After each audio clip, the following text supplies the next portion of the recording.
Hey, I'm going to show a quick video about changing your MAC address to trick the DHCP into giving you the address of another machine.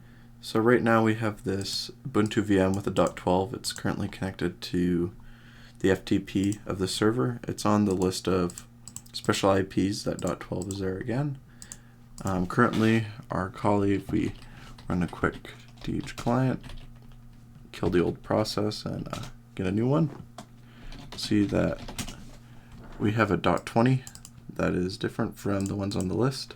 So that means we will not be able to use the FTP server using this firewall rule, which it works.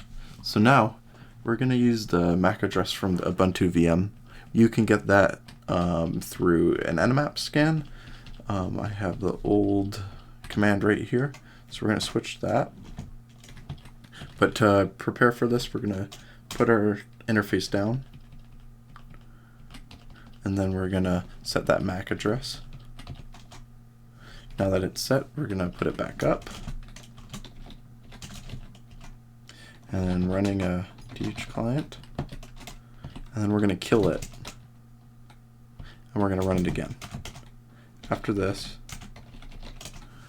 we are shown with that .12 IP. This will actually knock the current machine off of its network. So if we go here, we can actually see that it thinks it's on, but if we were to try to FTP, we actually have no connection.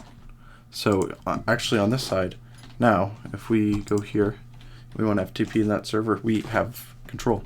So using MacChanger with that flag, you can switch your MAC address to a machine that's known on the network, and you can turn your interface off and then use that DH client that the PF sends DHCP server and trick it so you can get access to an FTP server that's only for privileged IPs.